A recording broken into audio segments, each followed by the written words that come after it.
Hey guys, back here to do a review of Chikara's King of Trios 2010.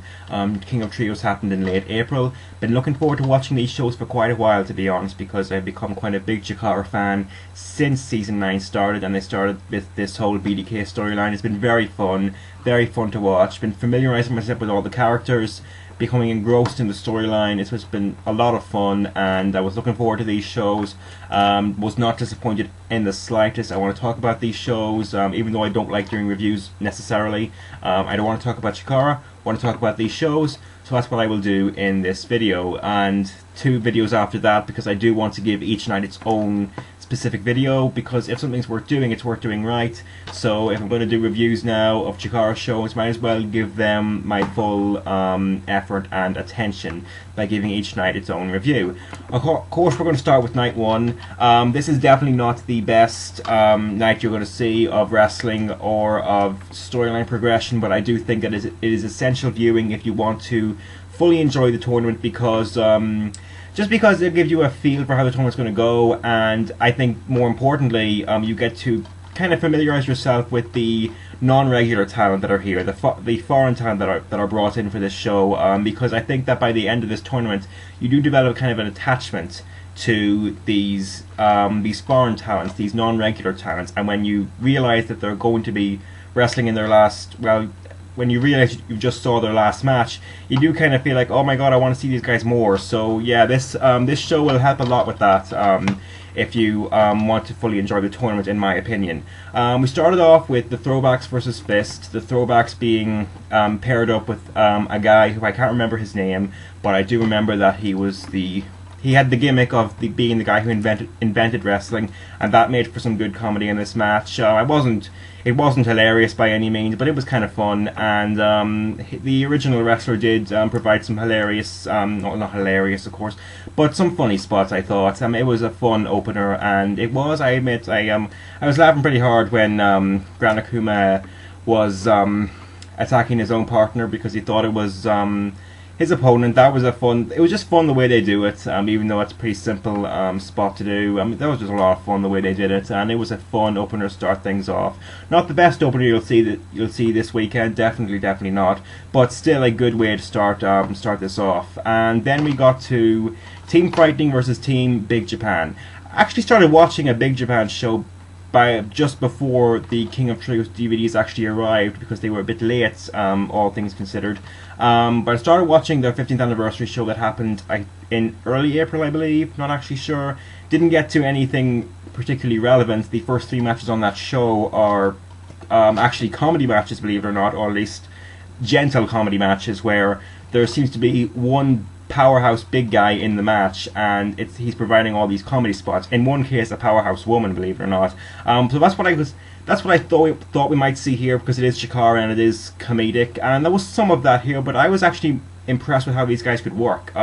We saw some moves such as Insecurity, senton, top rope moves. I was actually kind of surprised by how much the Big Japan guys could work. It wasn't knock me down impressive by any means, but it was still they were still solid in the ring, and it was definitely a fun match. Team Frightning versus Team Big Japan. Frightmare is a very good babyface in peril, I will say that much. It was kind of annoying that he wasn't allowed a hot tag in this match, I will say that. But when Quack did come in, not hot tag, but he did come in and he did do some cool stuff, so that was nice to see.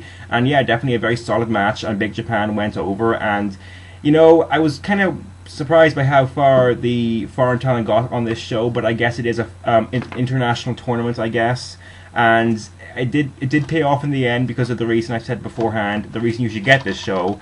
And yeah, definitely good stuff there.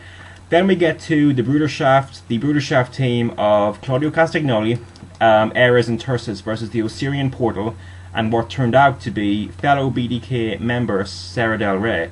Now, as far as from what I understand, this was not the planned match that was going to happen here. There was a Team Mexico, I believe. I'm not completely familiar with what happened there. But if this was a thrown together at the last minute sort of thing, they have a very good artistic vision, I will say that much, because this was a very, very dramatic match. Even though the B.D.K squashing isn't necessarily fun, I like the fact that most of their matches are pretty much competitive, all things considered.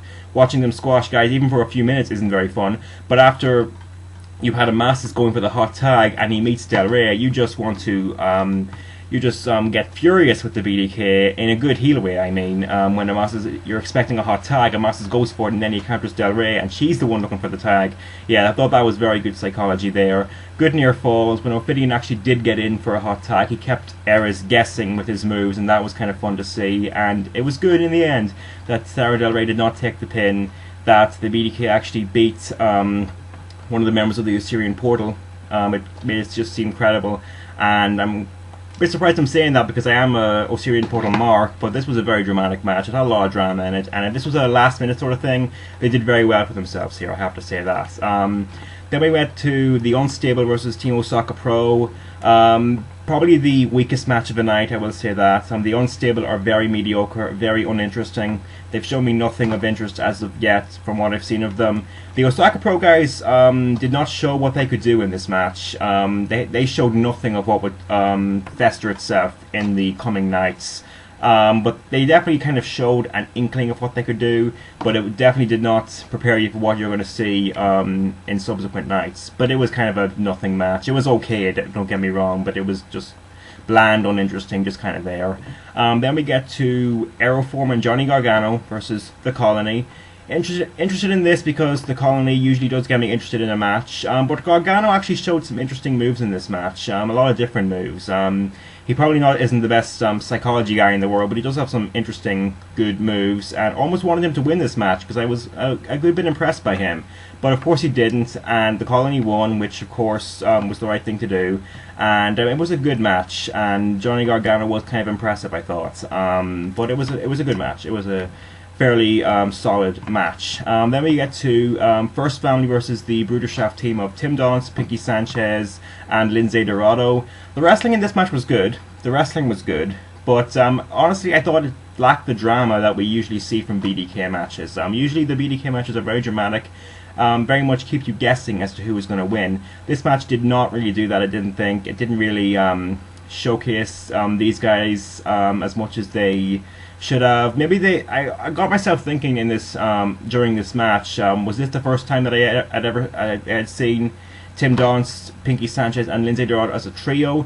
Maybe they just don't have the presence that Claudio, Ares, and Tursas do. That was kind of sad to me because Donst and Sanchez have such presence in their singles matches that I was kind of bummed that it looked like they weren't going to have that in their tag matches.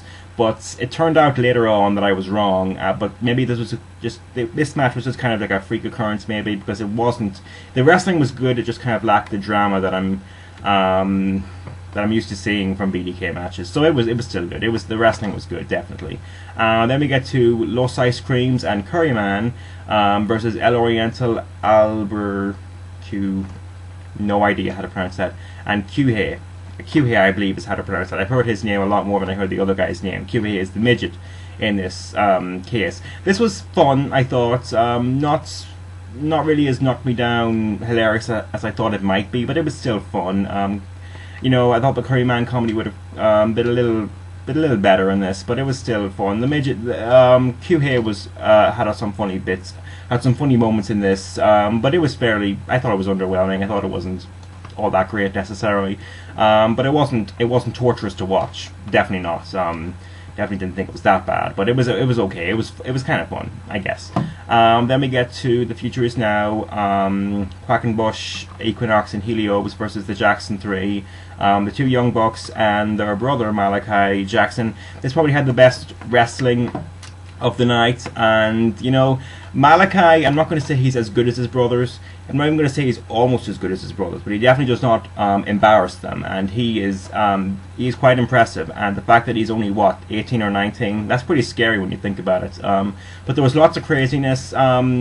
Equinox and Helios are pretty good workers, I have to say. I knew Jigsaw could work. I believe I said Quackenbush earlier. Just ignore me for that. But Equinox and Helios actually showed me some good stuff in this match. And before that, I was just, as far as the future is now is concerned, I was just kind of focusing on Jigsaw because I knew that guy could work from seeing his matches in Ring of Honor and Dragon Gate. I believe he was in Ring of Honor a couple of times. Not altogether sure, but it was a very fun match, very good wrestling, and didn't thought that the Jackson 3 would go ahead a little further, but they didn't, but that turned out not to matter, because they ended up stealing the show 2 nights in a row after this. So yeah, there was a lot on this show that actually I didn't think was great, but a lot of teams on this show that I thought under-delivered. But it would turn out that they would step up their game, so to speak, for the 2 nights that were to follow. This was still a very fun show, and definitely if you want to fully enjoy the tournament as a whole, I would definitely say pick up this show. It won't blow you away necessarily, but I thought that, I'm going to say the best wrestling was from The Future Is Now and the Jackson 3, but I got the most drama out of the B.D.K Osirian Portal Del Rey match. I thought that was a very dramatic, a lot of drama in that match. So yeah, I'm going to go straight over to night 2 now. I will see you in that video.